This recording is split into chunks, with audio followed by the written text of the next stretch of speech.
Hello, and welcome to episode 60 of the MR Runningpains podcast. My name is Aaron Saft. I'm your host and producer and editor of this podcast. And today I have with me a longtime friend and very special guest, obviously. Her name is Franny Conte. Franny she's originally from Italy, as you'll hear, but lives in Charlottesville, Virginia, with her significant other, Gil. They put on the Bad to the Bone races, and Franny has a long resume of awesome races that she has done. So she's going to share some of her extensive experience and knowledge of how she trains for mountain races today. So we're going to do a deep dive into training for mountain races, pitfalls that we have found in the past, successes and our favorite workouts, etc. So I hope you enjoy this episode with Franny. Franny, once again, thank you for your time for this episode. I really enjoyed our conversation, and I hope you do too.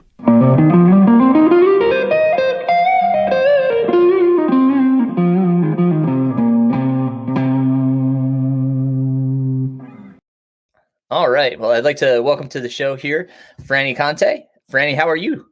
Hey, Aaron, I'm doing great. Thanks so much for having me today. It's awesome to see you. Great to be here. Yeah. Yes, we're on video here. We're not recording the video, but last time I think I saw Franny was at Hellbender, right? Yes. Yeah. You unfortunately had a fall within was it the first 5 miles on the road? It was less than that. I am sure was the only person ever in the history of that race, the past and future, that fell on the pavement. The first 3 miles, just something caught. And, of course, I can't remember if my headlamp was off or I just decided, hell is pavement. I don't need it. And yeah, I beat up my knee pretty badly. Yes. That was awful. I felt so bad because I was at that first aid station. You were already hobbling, and I was like, "What? What is going on?" Yes. For those that don't know, Franny she is an accomplished runner in her own right. We're going to talk a little bit about that, and then she's also an RD with her significant other Gil, and they put on the Bad to the Bone races, which is where we initially met back in probably the early 2000 or 2001. I believe so. Yes, I believe so. Right. So I used to do their races I still go up to do their races in the Charlottesville area, but they have races kind of throughout the country. So, but predominantly in that Shenandoah Valley, which is amazing and beautiful courses. So, Franny, tell us a little bit about your running background.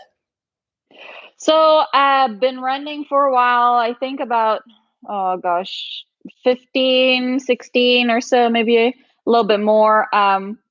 It's just very simple. I was never a runner until I actually discovered trails. And once I discovered trails, I just kind of went from there. Was never a fan of road races, was never a fan of large marathons. And once I discovered this little niche of running in the woods with a few people, I was just hooked. So that's really all that I've been doing. I'm originally from Italy, so there wasn't a lot of school sports there. So I didn't do a lot of track and field or anything like that. I just kind of, like I said, found the woods and went into it. What part of Italy? North Italy. So it's called Alto Adige. It's the region really close to not close to, but on the Alps, really close to the border with Austria. That's where my family is from. That's where I was born and raised. And I came here when I was about 19 to go to college. That's great. Yeah. And have you done some races over there in Italy? I have. And we'll talk about that too, about the difference, in the terrain between the Alps and any other mountains out there. But yeah, there are some awesome events out there. So I've done a few, not UTMB, I've done Lavaredo and a few of the other races that are now really well known, but it's a beautiful place. To be in to race for sure. Yeah. Yeah. And anybody that's listened to this podcast knows that I've done UTMB, because I probably talk about it on every episode. But what other? You've done a slew of ultras and trail races. Which ones have you done here in the U.S. that were some of your favorites? Oh my, I like anything in the big mountains. I haven't done hard rock. I did Wasatch last year. I really like the headlands, which I know it's a smaller event, but I love just the area around San Francisco. Yeah. Cascade Crest was absolutely beautiful. There are a lot of races here in the East. Loved Vermont. Arkansas was great. Old Dominion was my first 100-miler. I actually loved the course at Old Dominion. I really can't think of a race that I've done that I wouldn't go back to. I loved all of them, and they're on, well, maybe Badwater. Let me rephrase that. Maybe I wouldn't go back to Badwater. Um, but, every race, as long as it's in the woods and as long there are trails on it, every race has just its own beauty and its own enchantment. So I would go back to any and all of them. Yeah. Awesome. Except for Badwater. Except for Badwater, yes. Because it too didn't much have pavement. Yeah. Exactly. Yeah. And no trees. No trees at all. Yes. Right.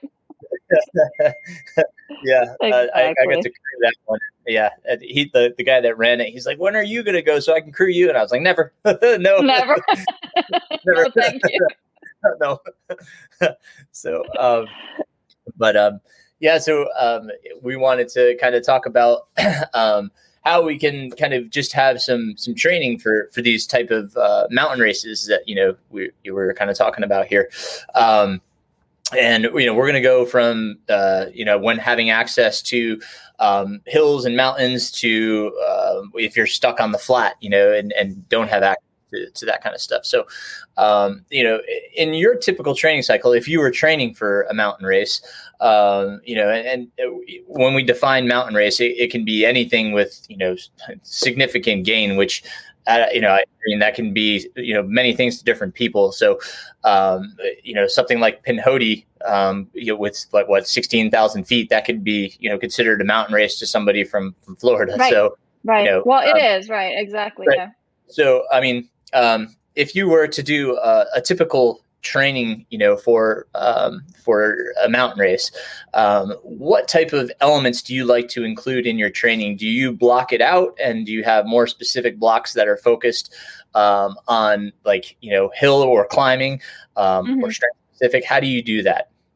Yeah. So I found that for these type of races, specificity is always really important. So like you were saying, when you're talking about mountain races, there isn't just one type, right? You can't just do one type of hill and then be done with it.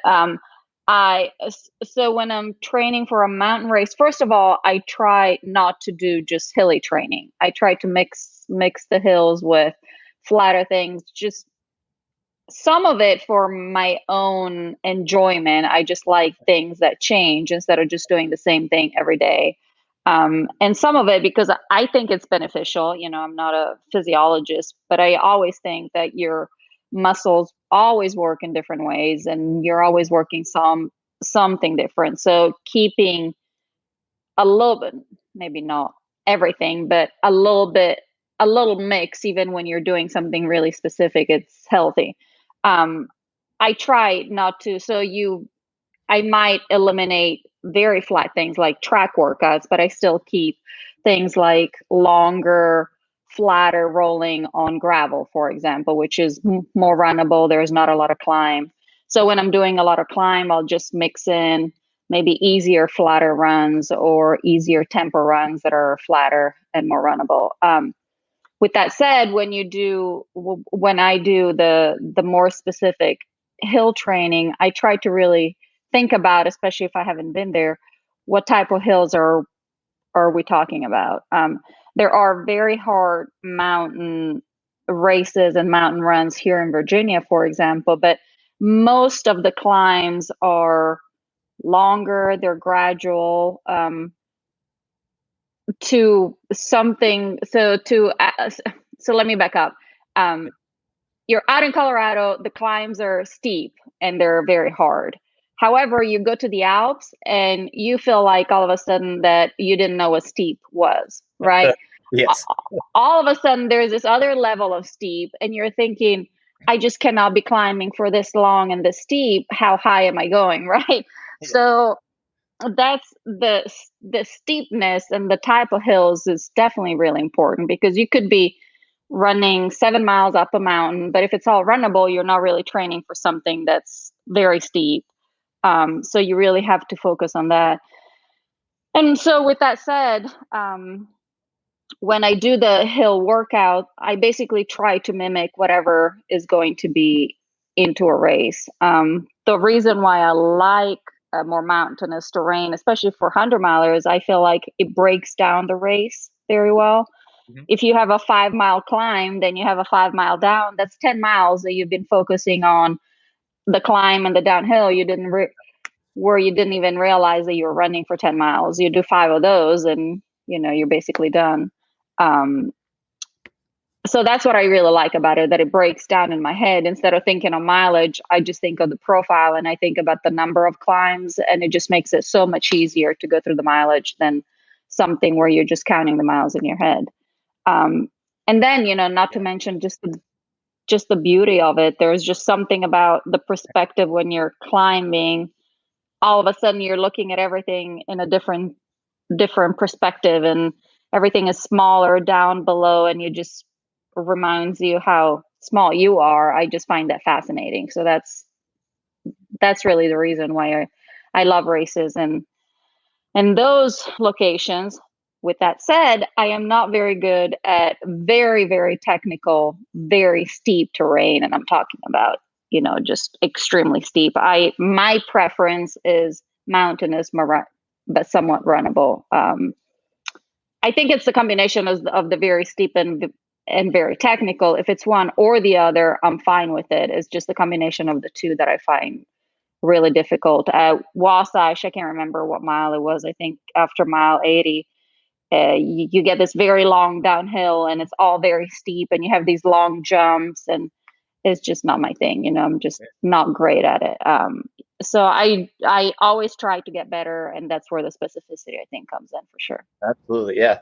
I think when when an athlete comes to me for coaching, what I typically see in their history is that they've really put an emphasis on their weekly vertical gain goal, Mm-hmm. but they climb so much, they don't spend any other time trying to work any other system, that they spend so much time at a slow pace. When they get to the race, they don't have the leg speed to stay on time with the cutoffs. Exactly.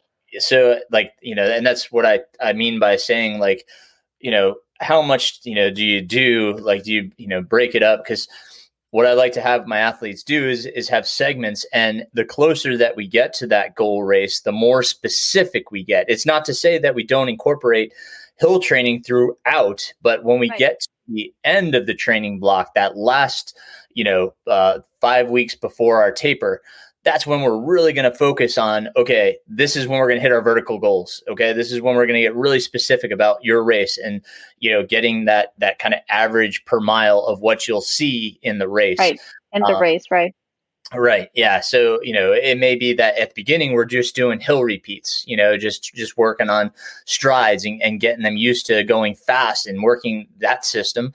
And then, we'll do some intervals, like a short bout, maybe a few weeks of more high intensity intervals. And then in that, we include also some hill repeats, not all the time, but we include it in there. And then you get into kind of your lactate, where you're talking about your tempos, and we mix that up as well, whether it be on rolling hills.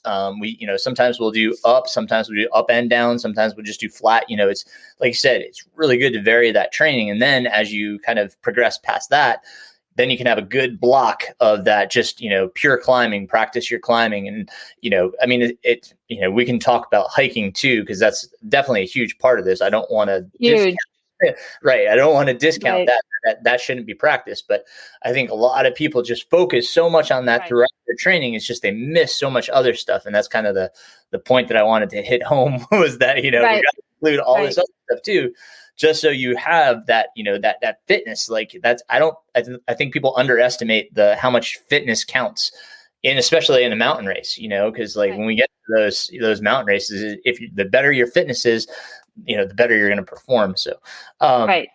and Absolutely.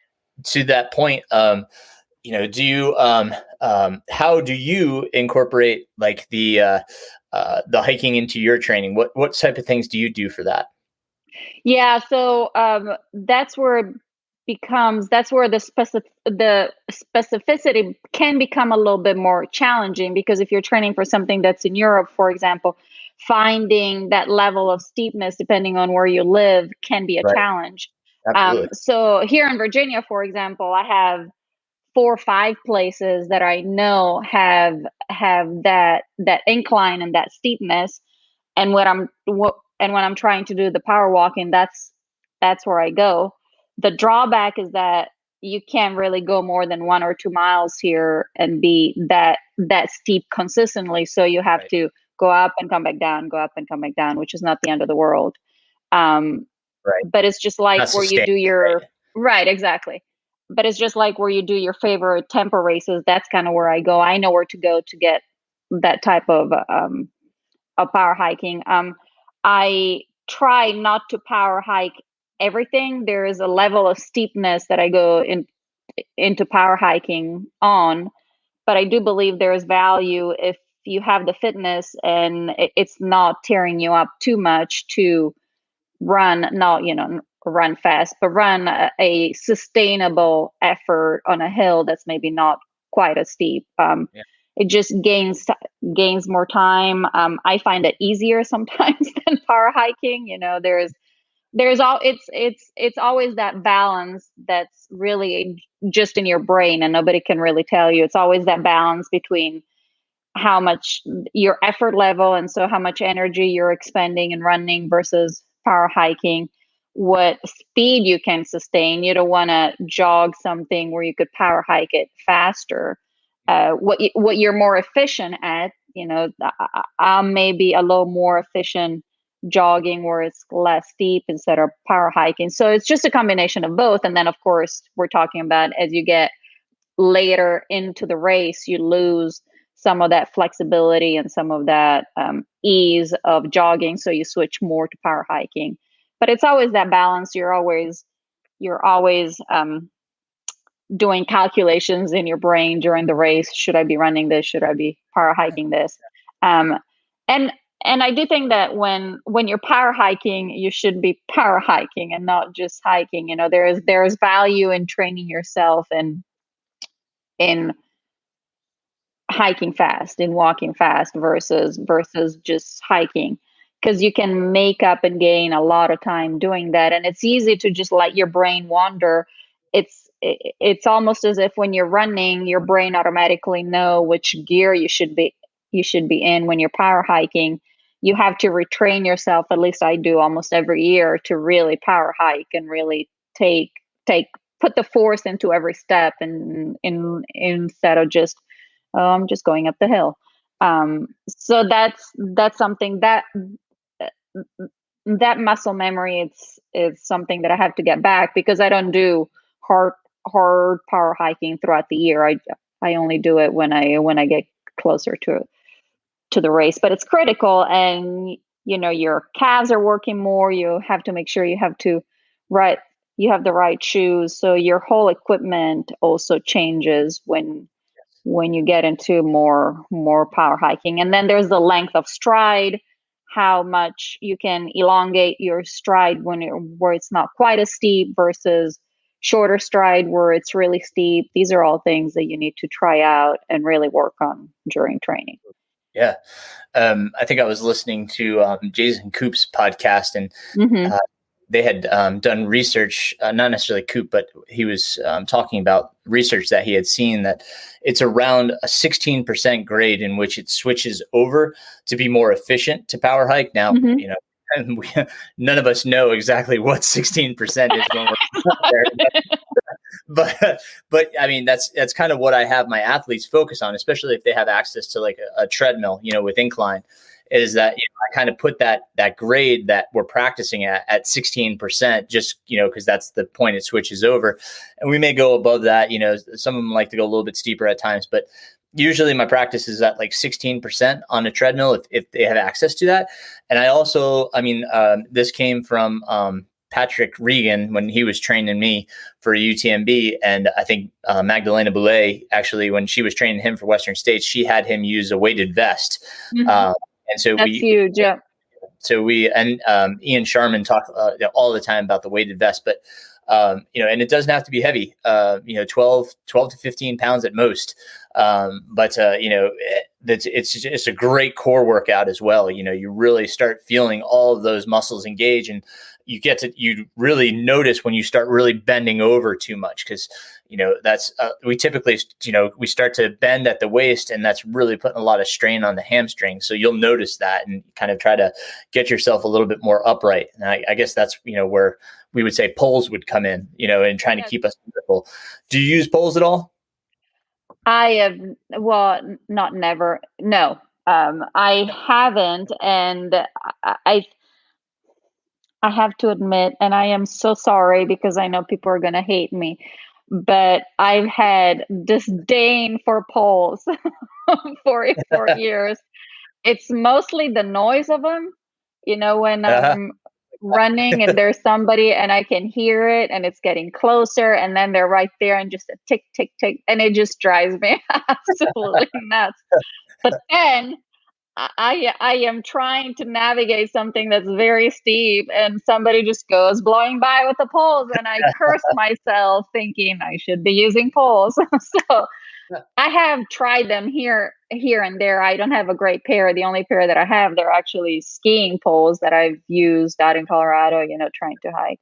Yeah. So I don't know really how to use them, and I'm not a user, but I will eventually get there because I see and I understand the benefit that they can give you.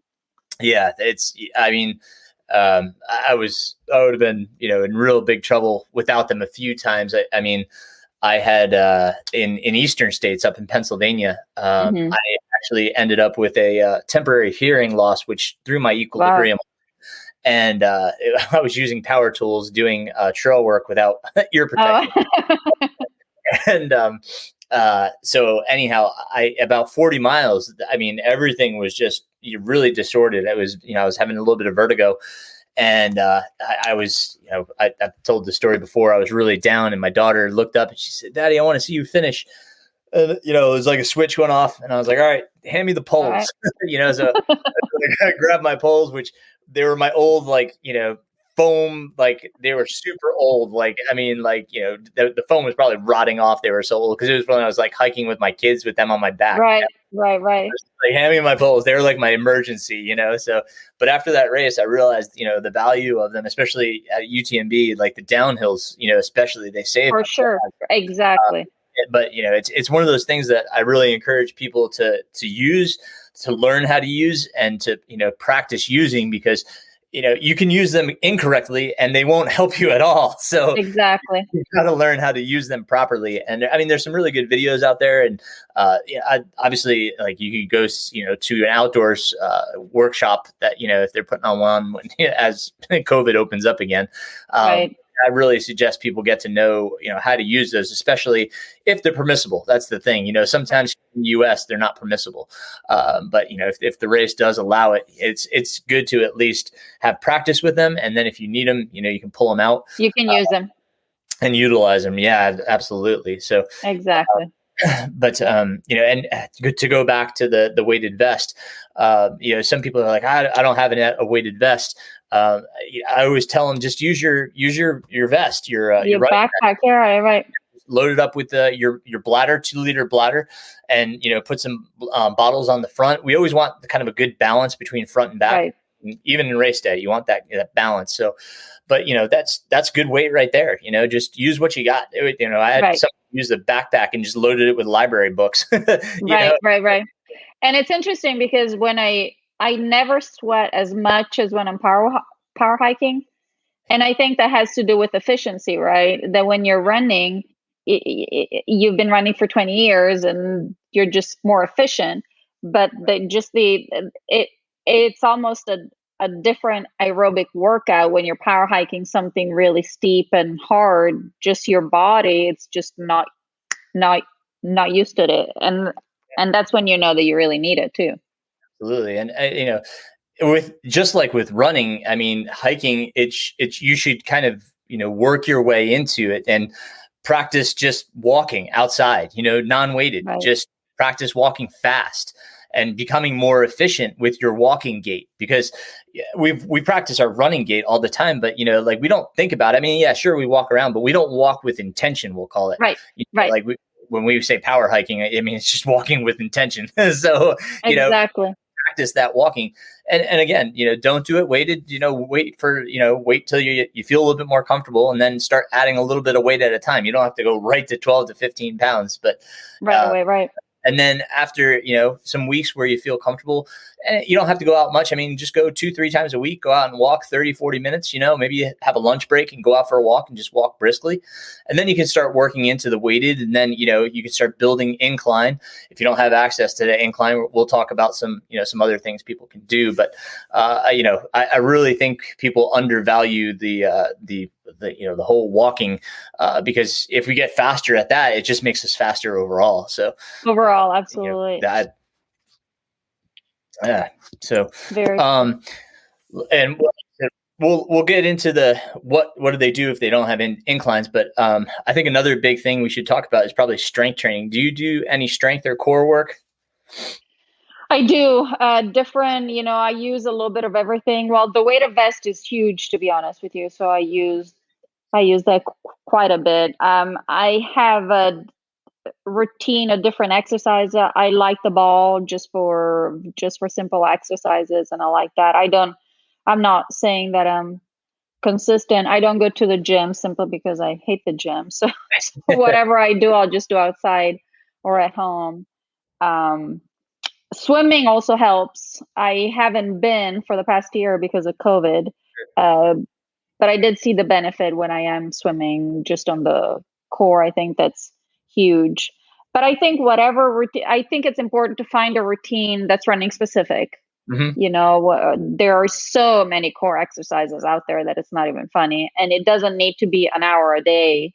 I think it needs to be simple. Those 3-4 exercises that somebody like you has experience on and can tell you these are the good ones if you're thinking of using it for running, and just focus on those and don't get lost into a million different other things. Yep. I don't really use a lot of weights. I just the water bottles and the weighted vest and just lifting stuff for races. It's really enough for me. And then the power hiking. I'll do maybe lunges or things like that because I have the back of my legs are weaker. My quads are much stronger than the back of my legs. But like I said, they're all plyometric. They're all things that I do at home. I don't really have special equipment, maybe besides the ball and the weighted vest. So that's really it. Yeah, it's what I tell my athletes is just keep it as simple as possible. It doesn't have to be complex. It doesn't have to be long. If you're doing it consistently, I like to say like 2 strength days and 2 core days, and they could even mix at some points, Right. So, but just being consistent with it helps overall. You'll definitely have that better all around fitness, if you will. Right. Which and then you can find things that are specific to your weaknesses. Mm-hmm. If your weaknesses are shoulder when you're carrying the water bottles, or if your weaknesses, like you're saying, is core, or if your weaknesses are your glutes, these are the things that you should be focusing on. Absolutely. Yeah. Absolutely. And like a lot of times, a lot of these races, what we also forget about is the downhills. And we, I was training somebody for Western States, and he's from the DC area. And James, if you're listening, again, I'm sorry we forgot about the downhills. we work so much on getting him ready for climbing and everything. The climbing's right. That just the descending, because that Western State, you've done Western, right? Yeah. There are some great downhills. We neglected that part of the training. So it's not to say that we should do all this vertical gain and forget about some of the downhill running. Now we can do much more uphill training. It's not as detrimental. It actually we actually are more more efficient or better, in the way that we manage our form. But on the downhill, since it's such an asymmetric motion, we kind of put a lot more strain on the muscles. So it's not something we want to do repeatedly. But do you do downhill training as well? It's my hill repeats are my to go workout, really. Okay. And I'll do like 3 miles hard, running up, and then I have to find the right steepness. If it's not steep enough, it doesn't really do much. If it's too steep, I can't get the speed. But just the hard running down hills, which I know I've been told is not the best for your legs. But the reality is, if I don't do them and then I go to a race, I just lose my quads. Go ahead. I was going to say, it's just finding that balance, right? Like you have to recover from those efforts. Right. And if you recover properly from those efforts, and that means, making sure that you're stretching, because you're going to feel it in your quads. That's what I always tell everybody, make sure you're stretching out those quads, massaging those quads after a workout like that. But if you recover and allow your body that, time in between, and then do it again, like, whether it be like 2 weeks later, that's totally fine. It's just don't do it all the time. So all the time. Right. Right. So it's just finding that balance. Right. I have about a 4 to 5 week cycle where the first time I do it, then I can't walk, hardly the day after. Well, it's actually delayed muscle fatigue syndrome, if it's called a syndrome. So it takes about 2 days. It takes 4 days for the quads to be able to work again. So I do the workout. It's okay the day after, but then the next 3 days, it just becomes impossible to sit on the toilet or anything like that. But then when I do that 2-3 times, it gets better and better. And then I don't have any issues through the summer.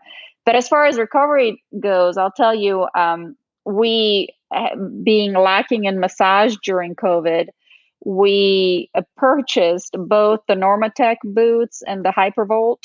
Oh, wow. The Hypervolt is actually great. It's just a vibration massager. Gotcha. It makes it makes a huge difference. They both do. So I always thought that recovery was sort of a, loose foo-foo term that was just kind of sort of rest. Well, no, it turns out that actually moving your muscles and massaging them, it works a lot better than just run and then lay on the couch. Run and then lay on the couch.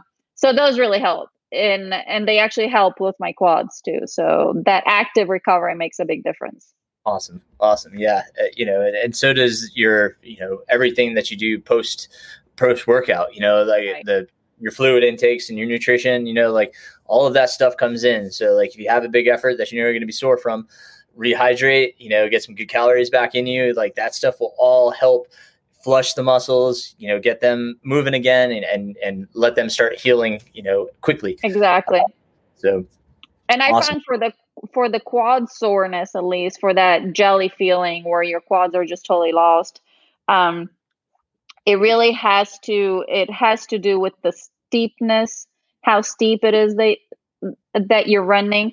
So it has to do with your muscles, both with your legs trying to slow yourself down. That's what I'm trying to say. Those right, those muscles and those right, and those are the ones that really really hurt. So you have to, when you're doing the hill repeats, you have to run harder without killing yourself, but you have to run harder, but find a level of steepness where your legs are forcing you to slow yourself down, where you're not out of control. But it can't be so steep that you can't gain enough speed to actually get that braking motion. So it has to be that perfect balance. Yeah, it's I always say that like your body's angle to the ground is kind of your accelerator and decelerator. So if you picture yourself running downhill, the further you're going to lean forward is the faster you're going to go. And then as the body starts to go backwards, that's your braking, right? So you can kind of gauge like how steep it is, or if you're going to get out of control by that lean. So, know that if you're going to be all the way back for, an extended period of time, your quads are really going to be hurting because you're your leg is extending and searching for the ground, your heel is going to be extended, and you're going to get that force, that impact, that braking. Exactly. No, that's beautiful. Thank you for all that. Sure. And then, obviously, people if they have the grades, right, they can go out there and they can do their running repeats. They can do their practice power hiking. Same thing on the treadmill. We can use treadmill. Some people don't have access to either. So let's talk about some ways that people can kind of get in some hill, if you will, training. Without, what are some of the non-traditional methods that you know of? Yeah, so it's really the heavy strength, like you were mentioning before, the pulling the tire. So any resistance that you can have behind. I've seen people running in place and using the elastic bands to any time where you can have that heavy resistance that you're pushing or pulling against. That's really the workout that I would recommend, whether it's a tire or it's a sled. I know there are many different ways to achieve similar things. I think stairs work quite well, and I know they're Perfect. They're boring, and you have to find the right place. But everybody has stairs. Florida has stairs. Yep. Anybody has stairs. Or a Stairmaster, right? They can use right. Yep. Right. Exactly. Yeah. If you don't have a treadmill, there are many different. Right. The Stairmaster is awesome. I've used it, and it's actually very, very hard. But I would say if you're going to invest in something, invest in a treadmill. If you're in a flat place and you need some hills, but find one that's more specific for hills, because there are many treadmills out there that either won't go high enough or they're not quite as strong and precise as they could be. So do your research before purchasing it and make sure you get the right one. Yeah, absolutely. But the stairs, that's a huge one. Parking garages as well. Mm-hmm. You can get you can do either way. You can go up the ramp and come down the stairs. You can go up the stairs, come down the ramp, and kind of get that both training, or just go up the ramp and come down the ramp. There's so many different ways you can do it, but parking garages are also a great place to go. And obviously all of the Floridians are used to talking about the bridges. They do. Right. That's what they always talk about, is the bridges.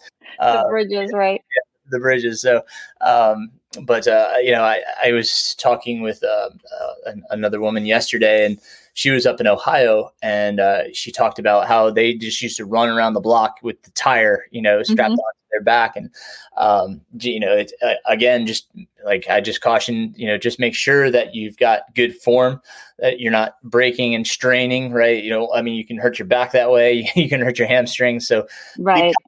Right, of what you're doing. Don't pull too much. Like that's just we were talking earlier. Start easy. Start with a small tire. Start with the right. Start with the donut. Right. Exactly. And work into it.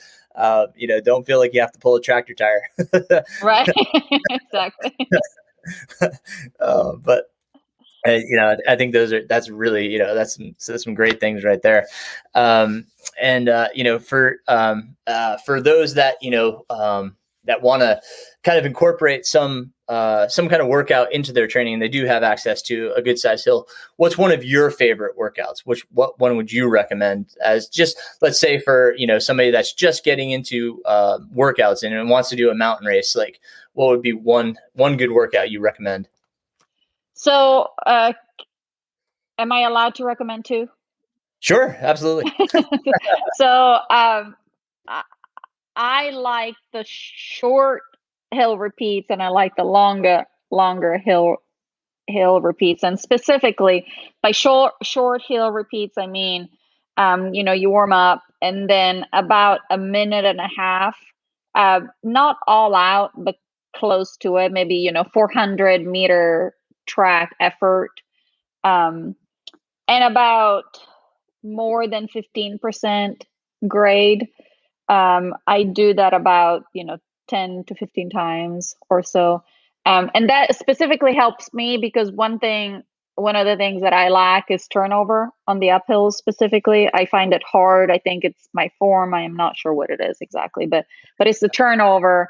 It's the turnover that I lack. And doing almost a sprint that's a little bit more sustained really helps me. And then as far as the longer, and by longer I mean I'll do about 3 miles up or so, and then 3 miles down. It's always runnable, either gravel or trails or Jeep roads. Jeep roads are great for that. I try to find something that's not super technical, but still that's somewhat technical. That's where Jeep roads are really nice. And when I'll just start by earlier in the season, I'll do easy 3 miles up and then the harder down. And then when I'm really into the training, I'll do the hard 3 miles up, recover, and then the hard 3 miles down. And I'll do that, between 2 or 3 times, depending during what time in the training you are. And I find that very helpful for confidence. For what I find difficult in the hills is the transition too, right? So you work, and then you get to the top, and then you have to work coming down, and then you have to do it again. So if as long as it's only one hill, it's all good. But when it's multiple hills, it's that transition that's at least for me, it's really hard on my legs and on my spirits too, really finding the motivation to then work hard on the next hill. That's why I like the hill repeats, because I can break them down. But the thing that benefits me the most is really, I see the difference as the months go by in my, in the efficiency and how my legs feel during the second and third hill repeat, because at the very beginning, it's just much harder than at the end. And those are really my two favorite. Yeah. I have this one is one that people can work into, and at the beginning do one interval session, and then it will kind of evolve into later on into another. So what this starts with is, depending on your level of fitness and how much experience you have with intervals, you can do 2 or 3 per set. And even, I have some of my athletes do 4, again, depending on experience, but it's a quarter-mile hill. And so you're doing 2, 3, or 4 intervals for the set. The first set is uphill hard. So you're going at, let's say 5K effort, between mile and 5K effort. So it's pretty hard. Right. And then you recover back down to the start of the hill. So you do all of your repeats there. And then when you finish the last one, you just rest there for, whatever it takes, minute, 2 minutes, make sure you're fully recovered. You're just standing rest. And then you do it reverse. So now you're going downhill. So now you're racing right. a quarter mile and doing your repeats. So you can walk back up if you need to, jog back up, whatever you need to do to recover. But your second set is downhill intervals. And then you'll finish down at the base of the hill at the start of the hill, and then take your recovery and then do it on the flat. Find a flat and do 2, 3, or 4 intervals on the flat with whatever. I usually give them try to equal or more recovery. Right. So if it's on the flat and it takes them whatever, maybe a minute 90, you can even just do like you said, a minute or a minute and a half interval. It doesn't necessarily have to be a quarter mile, whatever you have access to on a hill, but then you do it on the flat, a minute or a minute and a half, and then take a minute and a half recovery, and then do your next interval. And those intervals can grow. And then that evolves to later in the season, where now instead of just going up, you're going to go up hard and then automatically turn around and come back down hard. Down hard, right. Yeah. And you can do, depending again on your level of fitness, 4 to even 8 repeats of that. And then do, 4 to 8 flat repeats at the bottom, just depending on your level of fitness and where you're at. So, and again, that's what I always tell all my athletes, is especially like with strength training, if I prescribe something and you're not quite there, stick with where you're at. You should always start the workout as, I want you to start easy. Don't go all out at the beginning, right? It's just like 100 miles. Exactly. At the beginning. Save it for, later in the workout. And I always want a workout to be finished. Like, you could do more. Like, I don't want you ever to go to the well. So if you're going to the well, especially, early in the workout, that's too hard, right? So pull back, be okay with pulling back. That's the biggest thing, especially on hills. You should find like that comfortable gear. So, I always say, like, when you're climbing, it should feel like you're putting forth the same effort as if you were on the flat. It's not the same pace, obviously. It's the same effort, whatever that is. Yeah. So if you slow down, you're still running, that's great. If you have to slow down to a walk just to maintain that same effort, that's what you want, right? You want that consistent effort throughout. So, when you're thinking about climbing, think about your effort. Where am I at? Is this too hard compared to where I just was on the flat or the downhill? If so, be okay with pulling back. You're going to save your legs. So, right. And that's where experience, I think, plays a big part, because there is nothing like hills that keeps you honest, right? It's one thing going too fast on a flat. I think you have the possibility to recover. If you go too fast for too long on hills, it's very hard to come back from it. So you should, especially on a 100-miler, you should probably be feel a little bit more comfortable at the beginning on hills that you would on flats, because if not, it's going to catch up with you later on. Yeah, but Umstead, they said it really wisely. It said, eat before you're hungry, drink before you're thirsty, and walk before you're tired. Right, exactly. It's exactly right. So just, take care of yourself on those hills. Yes, makes a big difference. Yes, absolutely. And even on the downhills as well, like, you may think that in the beginning of the race, you're like, yeah, I could bomb this, but will that come back to bite you later on in the race? So just be cognizant of the downhills as well. Don't let them take you out of a race. Right. Yeah. Yes. God. So, and so let's kind of wrap up with what was think about your favorite climbing race, and what was the best part of it, and what was the worst part of it. Okay, definitely. And I'm going back because am I allowed to have the example of a race that I didn't finish? Of course, absolutely. Okay, great. The Lavaredo, 100 kilometers. The North Face in Italy. Well, let me start. I didn't finish. Probably didn't.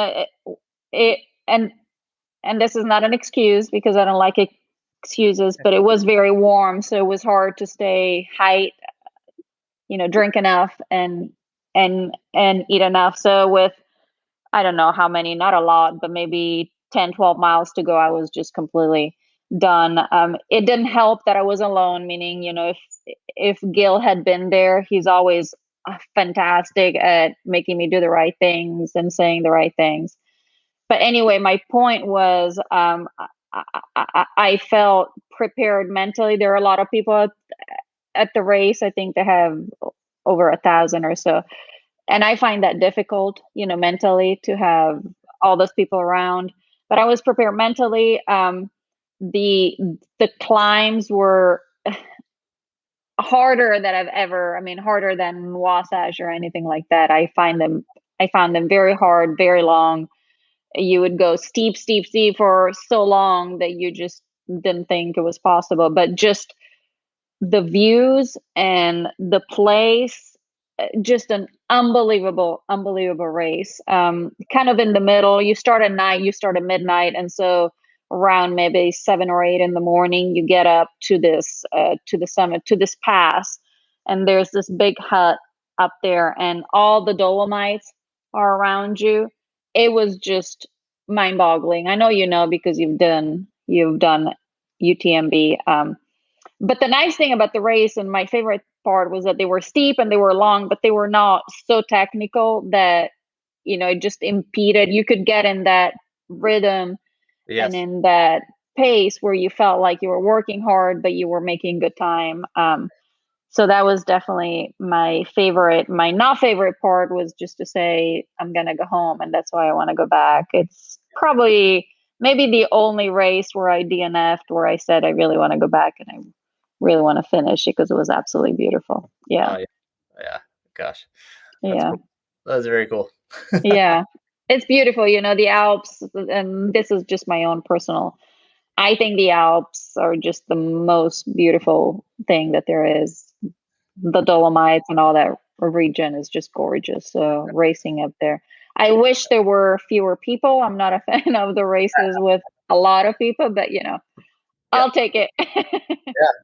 No, absolutely. Are you going to come back for Hellbender? Yes, Hellbender was awesome. I didn't realize that North Carolina was that hard. I had done Mount Mitchell a few times. It's just a gorgeous course and beautiful. And it's definitely on my list. And I'll make sure to wear a headlamp on the pavement section this time. We're taking that out now. So you will be the only one that has ever fallen on the road section. You will go down it. That's good to know. So we will be starting at the camp and finishing at the camp. We have a trail now. Nice. Yes. So we do not have that first road section, and we do not have to finish at the other location. So we're very excited about that. That's awesome. Good for you. Very excited. No, we're very excited about it. Yes, absolutely. So, are you having it this year? Is it all good to go with? No, we're going to wait until next year. Yeah. Got it.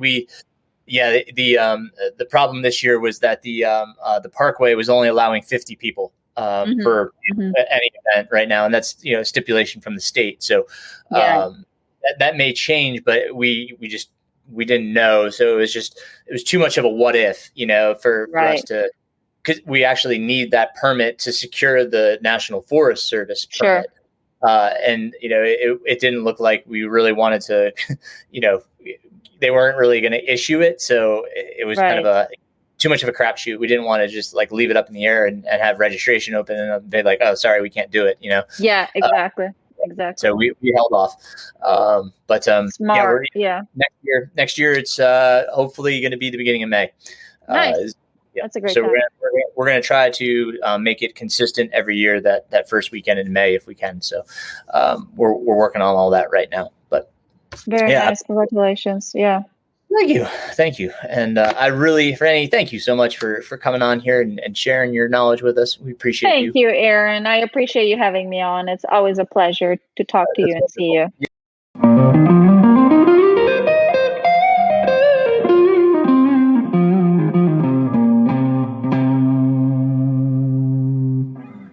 I really want to thank Franny for coming on to the podcast and sharing all of her knowledge and experience. It's wonderful. I always enjoy catching up with her. As we talked about in the podcast, we've had a real long relationship, as I think I started doing their races back in 2003 or something like that, maybe even earlier than that. But just some great races that they put on. Check out their races. I'll put their website in the show notes.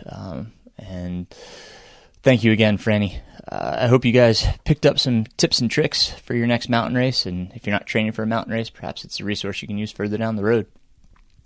If you have further questions and want to reach out to either of us, don't hesitate. Just let us know what questions you have or comments, things that have worked for you. We're not saying we're the end all be all. So, if you guys have other ideas, let us know. Absolutely. Love to hear those. And, everything's good here. I want to say a huge thank you to everybody. I've reached over 10,000 downloads for the podcast. I just remember posting the 7,500 and we're already at 10,000. So, moving along quickly now. It's really great. I really appreciate all of my guests that have come on. They made that, they made this possible to hit that milestone. And really, thank you to you all for listening, being a part of this. I continue to implore you to ask questions, make comments, let me know what you want to hear. It really is. It's been a joy, as I always say, to do this and to share, and to talk about these various topics and actually learn along the way. Obviously, continue to learn and grow. So thank you all. Thank you for that. My newsletter has been a little bit delayed. I'm recording this the day after Easter, and just been a little bit busy here with the kids and the holiday. So my apologies. The newsletter has not been out yet, but I've got some time with vacation this week, so I'm going to try to knock that out. The newsletter, in case you've never received it, all of the old ones are archived on my website, mrrunningpains.com. As are all of the old podcasts. If you go under the Connect link, you'll find another link to either the newsletter or the old episodes. So you can find them there. If you haven't subscribed, you can also do so on the website. So please subscribe. And the newsletter I've tried to make it just a really useful information, things that you can use, whether it be training tips, gear reviews, recipes for on the run, songs you can download to your playlist, episodes of podcasts that I've heard that have really been great, a dissemination of information. So just try to make it a really good resource for everybody. Something useful that you can use. So please subscribe over there on my website, and that should be up this week. So again, my apologies in the delay, but it's coming. Recovery is going well. Last episode 59, talked about Umstead and how that went, and tried to go running on Saturday. I'm recording this on Monday, and legs just weren't quite ready yet. It's a good rule of thumb to say that for every 10 miles that you ran in a race, you need a day of recovery. So 100 miles, you need about 10 days of recovery. So really want to run. I'm mentally, I'm fresh and I'm ready to go, but body wasn't quite there. Did get COVID vaccination number 1, so that could have also played a part in it. On Thursday, felt really lethargic on Friday, but I got the Pfizer shot, so it really is affecting people differently, but that could have had a part in it too. So excited to get back to running for sure. I signed up for Grindstone, the Grindstone 100. That was my first 100 ever back in 2016 when I did the B series. So it was just kind of a fail-safe. I got my Western States qualifying run at Umstead, so that's taken care of. But as I've said, I'm number 17 on the wait list for Hard Rock. They haven't changed the wait list since December, so I don't know if I've moved or not. I doubt it, but I guess if I don't get into Hard Rock, I'm going to need another qualifier this year, and that's where Grindstone will come in. So Grindstone's end of September this year. Registration is open. Clark Zealand puts on a great race. I really enjoyed my experience at the Grindstone in 2016. It fills up quick, as I know. There are people that transferred over from last year, and like I said, registration opened April 1st. So check that out online if you're interested. And let's see, I appreciate those that continue to reach out about coaching. Like I said in the last episode, Thad, my co-coach, he has some spots available for those interested. I am certainly, filling up quick, and I probably should say I am full, but it's not to say that I won't have spots that opened up as time progresses, as people finish up and decide that they don't need a coach for all intents and purposes. So don't hesitate to reach out. Always here for a conversation. Definitely want to hear from you, and even if you just need some ears to listen and hear about your training. Also have the individualized training plans, so you can check those out on my website as well. If you're interested in a 12 or 16 individualized plan, I'll just write the plan and go over it with you, make sure you don't have any questions, and off you go. And so check that out on the website. Other than that, once again, thank you so much. 10,000 downloads just kind of blows my mind. I'm really excited by that. And, again, thank you for for everybody that supported this podcast in every way. Really thank you to my Patreon supporters. It's awesome. That really does help me kind of put these episodes out. As always, YouTube, I've got some content that I want to get up. I just haven't had the time to record the videos. So again, perhaps with some time this week, I can get some stuff up. I've had some very specific requests for videos, so I will work on that for sure. As I start up my training journey again, you can always follow me on Strava. Aaron Saft, MR Runningpains on Strava. So join me on there. Watch as I train, and ask questions if you have questions. Just what I'm doing, why I'm doing it. It's going to be a cool journey. I'm looking forward to training for Grindstone again, and even potentially for Hard Rock. That's still a potential. So please share along on my journey. As always, guys, thank you so much for listening. Thanks for being a part of this. Reach out with any questions, comments, concerns, anything you want to hear. But most of all, thank you guys so much. Keep running, my friends, and I'll talk to you next week. Wrote this song while crewing Aaron on a 100-mile foot race through the trails in the rain and mud. How about that?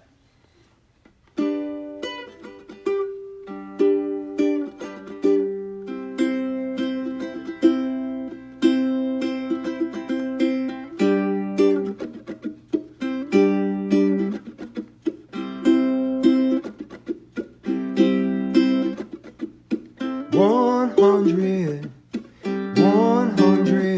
miles to go. 100 miles to go. Don't ask me why I do it, I don't know.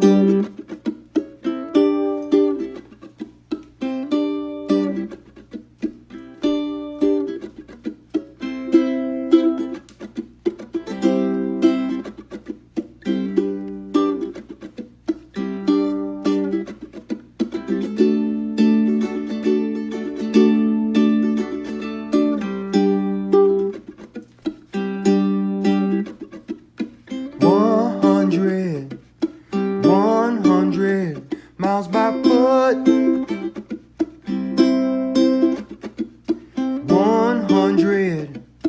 100 miles by foot.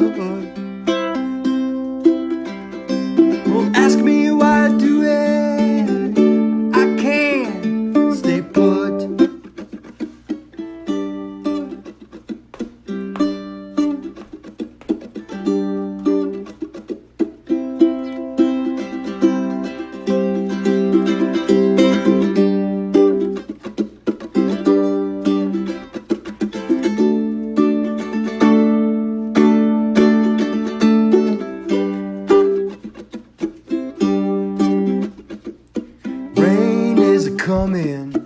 Rain is a coming, can't give a fit.